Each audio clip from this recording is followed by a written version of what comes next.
సంగారెడ్డి జిల్లా పలుగు పోచమ్మ దేవస్థానం వద్ద 20 షెడ్లను జేసీబీల సహాయంతో ఫారెస్ట్ అధికారులు తొలగించారు. దీంతో అక్కడ ఉద్రిక్త వాతావరణం చోటు చేసుకుంది. పలుగు పోచమ్మ దేవస్థానం వద్ద స్థానిక గ్రామస్తులు సుమారు 70 షెడ్లను నిర్మించి కల్లు, తినుబండారాలను విక్రయిస్తూ జీవనం సాగిస్తున్నారు. విషయం తెలుసుకున్న స్థానికులు అక్కడికి చేరుకుని గొడవకు దిగడంతో అటవీ శాఖ అధికారులు అక్కడి నుంచి వెనుదిరిగారు.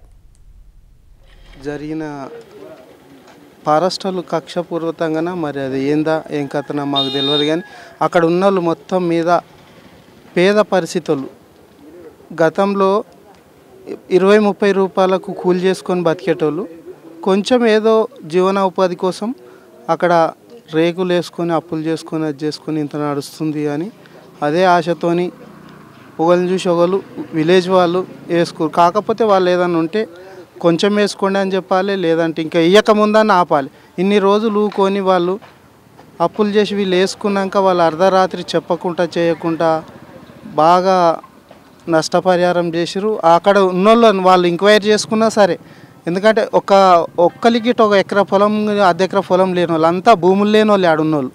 షర్కాన్పల్లి అంటేనే భూమి లేని వాళ్ళు మొత్తానికి. షర్కాన్పల్లి మీద వేరే ముస్లిం భూమి అవి ఏదో మసీద్ మాఫియా అవే భూములు పట్టా భూములు అనేది షర్కాన్పల్లి మీద లేవు.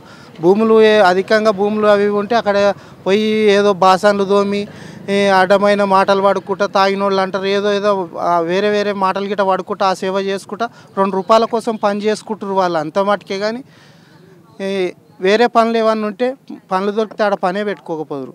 వాళ్ళను చూసి కష్టాన్ని చూసి అది గవర్నమెంటా లేదంటే అధికారుల దయదలిచి మళ్ళా వాళ్ళకు ఉపాధి కల్పించాలని కోరుకుంటున్నాం.